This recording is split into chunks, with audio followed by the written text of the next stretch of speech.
ಮುಂದಿನ ರಾಶಿ ಕುಂಭರಾಶಿಯವರಿಗೆ ರಾಹುಗ್ರಸ್ತ ಸೂರ್ಯಗ್ರಹಣದ ಪ್ರಭಾವ ನೋಡೋಕೆ ಹೋದಾಗ ದ್ವಿತೀಯ ಸ್ಥಾನದಲ್ಲಿ ಕುಟುಂಬ ಸ್ಥಾನ, ವಾಕ್ಸ್ಥಾನ, ಧನಸ್ಥಾನದಲ್ಲಿ ಗ್ರಹಣ ಸಂಭವಿಸ್ತಾ ಇದೆ.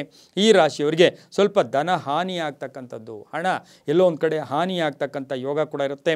ಹಾಗೆಯೇ ಕುಟುಂಬದಲ್ಲಿ ಬಹುಮುಖ್ಯವಾಗಿ ನೋಡೋಕೆ ಹೋದಾಗ ಸಣ್ಣ ಪುಟ್ಟ ಟೆನ್ಷನ್ಸು ಆಗ್ತಕ್ಕಂಥ ಯೋಗ, ಯಾರಿಗೋ ಉದ್ಯೋಗದ ವಿಷಯದಲ್ಲಿ ಟೆನ್ಷನ್ ಆಗ್ತಕ್ಕಂಥ ಯೋಗ, ಸರ್ಕಾರದ ವಿಷಯದಲ್ಲಿ ಶುಭ ಆಗ್ತಕ್ಕಂಥ ಯೋಗ, ಮೇಲಧಿಕಾರಿಗಳಿಂದ ಶುಭ ಸಮಾಚಾರ ಸಿಗ್ತಕ್ಕಂಥದ್ದು, ವಿದ್ಯಾಭ್ಯಾಸದವರಿಗೆ ತುಂಬ ಒಳ್ಳೆಯದಾಗ್ತಕ್ಕಂಥದ್ದು, ವಿದೇಶ ಪ್ರಯಾಣಕ್ಕೆ ಸ್ವಲ್ಪ ಅಡೆತಡೆಗಳು ಬರ್ತಕ್ಕಂಥದ್ದು, ವಾಹನದಲ್ಲಿ ಹುಷಾರಾಗಿ ಈ ರಾಶಿಯವರು ಇರಬೇಕಾಗಿರುತ್ತೆ. ಕುಂಭರಾಶಿಯವ್ರಿಗೂ ನೀವು ಪ್ಲಾನಿಂಗ್ ಏನು ಮಾಡ್ಕೋತೀರ ಅದು ಯಾರಿಗೂ ಹೇಳಕ್ಕೆ ಹೋಗಬೇಡಿ. ಸ್ವಲ್ಪ ಗುಟ್ಟಾಗಿದ್ದಿದ್ದೆ ಆದರೆ ತುಂಬಾ ಒಳ್ಳೆಯದಾಗ್ತಕ್ಕಂಥ ಯೋಗ ಕೂಡ ಇರುತ್ತೆ. ಇನ್ವೆಸ್ಟ್ಮೆಂಟ್ ಈ ಕಾಲದಲ್ಲಿ ಕುಂಭರಾಶಿಯವರು ಬೇಡ ಅಂತ ಹೇಳ್ತಾ ಮಹಿಳೆಯರಿಗೆ ತುಂಬಾ ಒಳ್ಳೆಯದಾಗ್ತಕ್ಕಂಥ ಯೋಗ. ಕಪ್ಪು ಮತ್ತು ನೀಲಿಯ ಬಣ್ಣ ಉಪಯೋಗಿಸ್ಕೊಳ್ಳಿ. 8 ಮತ್ತು 1 ಅದೃಷ್ಟ ಸಂಖ್ಯೆಗಳಾಗಿರುತ್ತೆ.